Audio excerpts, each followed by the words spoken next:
Akan berinteraksi dengan guru kita Ustazah Muawana. Kalau tadi Ibu Eva sebagai mertua, sekarang Ibu Yeti katanya sebagai menantu. Karena di sini tidak menutup kemungkinan selain sebagai mertua dan juga sebagai menantu begitu ya Bu Yeti ya. Silakan Ustazah Muawana. Ya, bagaimana Ibu Yeti? Sehat? Sehat, alhamdulillah. Apa yang mau Ustazah. ditanyain? Kenapa Ustazah? Apa yang mau ditanyain? Oh, gini, kan katanya kita, tadi banyak pertanyaan ya, nih. sepertinya gini, masalah menantu sama mertua.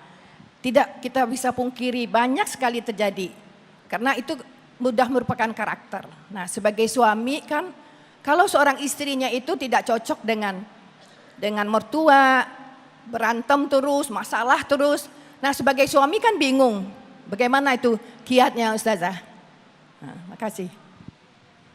Kiat sebagai suami tadi jatuhnya. Iya. Kalau punya menantu, ibu posisinya menantu apa mertua? Menantu ibu-ibu. Menantu. Walaupun saya ibu mertua kebetulan udah nggak ada. Tapi saya alhamdulillah dari mulai nikah sampai saat mereka meninggal, alhamdulillah itu benar-benar mertua yang luar biasa. Masya Allah. Karena gini, saya sebelum nikah dengan suami itu dia cerita, saya ini loh punya keluarga 10. Ibu saya dulu punya anak 10, tidak punya pembantu, ngurusin anak semua. Saya anak kelima dan anak pertama laki-laki. Saya langsung masuk ke otak saya, kasihan banget. Ini berarti anak suami saya ini anak yang diidam-idamkan. Berdoa biar dapat anak laki-laki.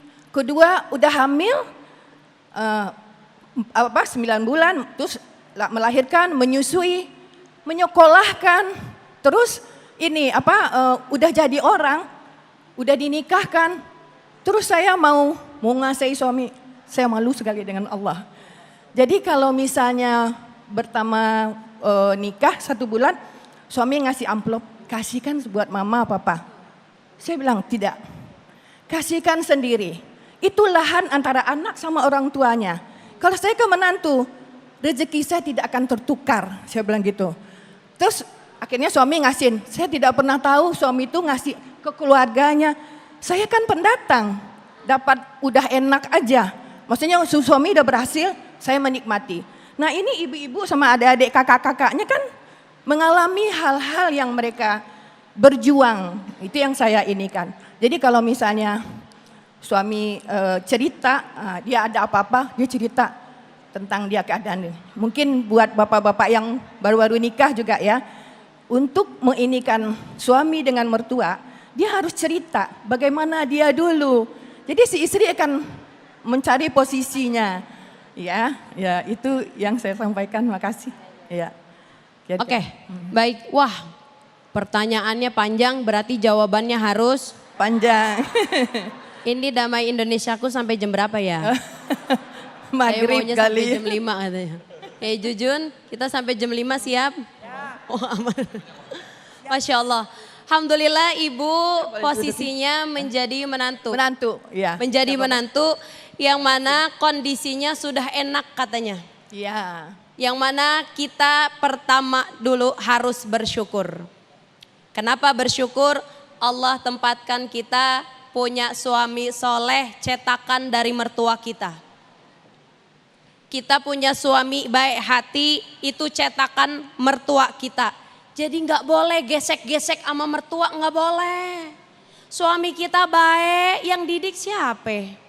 Orang tuanya. Suami kita jadi soleh, yang ngempanin dari kecil, ngempanin emang kambing. Yang ngasuh dari kecil siapa? Orang tuanya. Kita ketika suami udah sukses, kebagiannya kita sebagai istri. Sebagai menantu kita udah tinggal enaknya satu, banyak-banyakin syukur kepada Allah karena kita dikasih nikmat. Tapi nikmat itu kadang bisa jadi ujian buat kita. Kita punya suami, kita lihat perfect.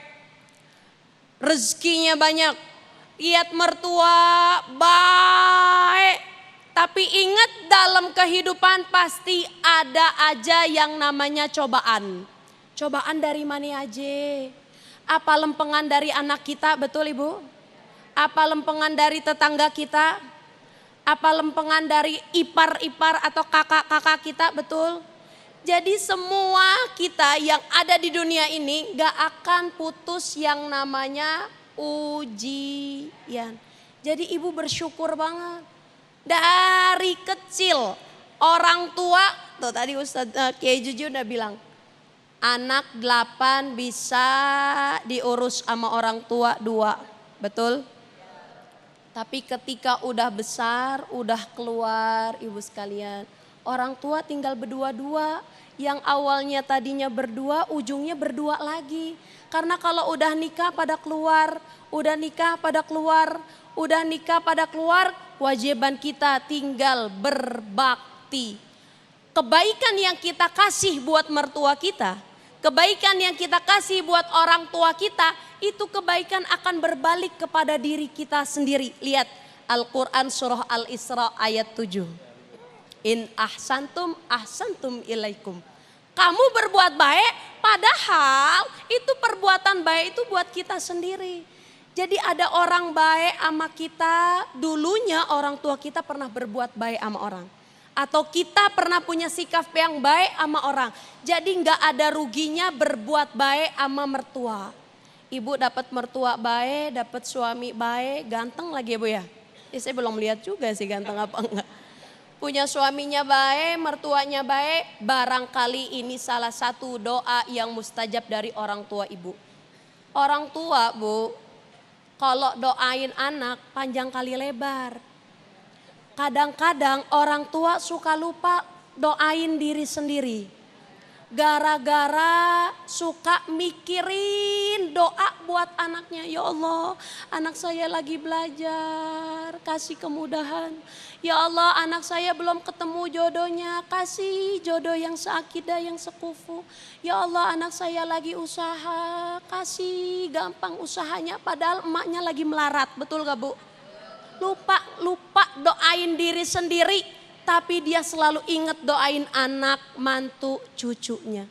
Rabbana hablana min azwajina wa zurriyatina qurrata a'yun waj'alna lil muttaqina.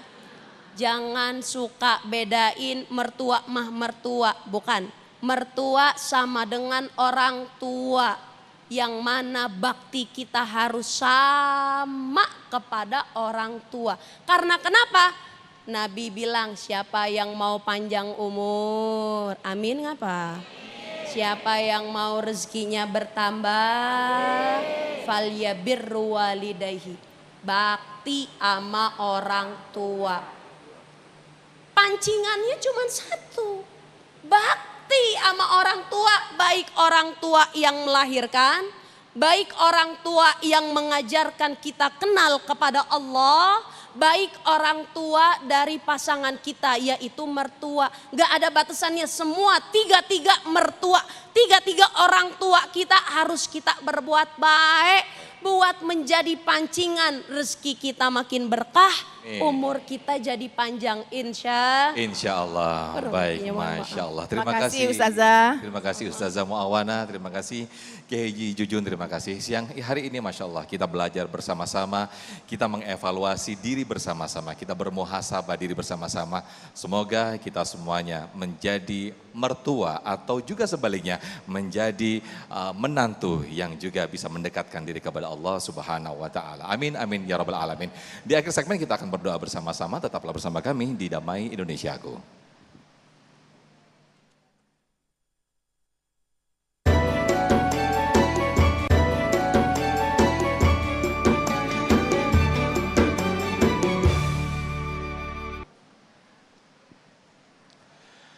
Baik, Alhamdulillah Rabbil Alamin, pemirsa tidak terasa kita sudah di penghujung acara Damai Indonesiaku. Nah, bagi Anda yang ingin menyaksikan kembali tayangan-tayangan kami, Anda bisa buka portal kami. Atau bagi Anda yang ingin melihat informasi seputar dunia Islam, Anda bisa membuka portal kami di www.damaiindonesiaku.id. Sekali lagi, di www.damaiindonesiaku.id.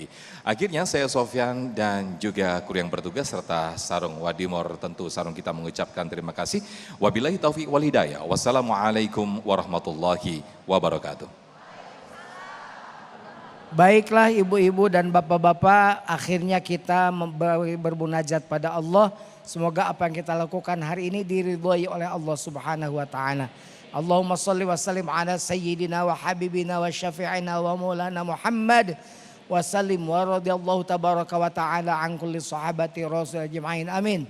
Allahumma ya qadhiyal hajat, Allahumma ya kafiyal muhimmat, Allahumma ya dafi'al baliyat, Allahumma ya rafi'ad darajat, Allahumma ya syafiyal amrad, Allahumma ya mujibad da'awat, Allahumma ya arhamar rahimin. Rabbana hab lana min azwajina wa dzurriyyatina qurrata a'yun waj'alna muttaqina imama. Wa sallallahu alaihi wasallam Muhammad wa sallam. Subhana rabbika rabbil izzati amma yasifun wa salamun alal mursalin walhamdulillahi rabbil alamin. Al-Fatihah.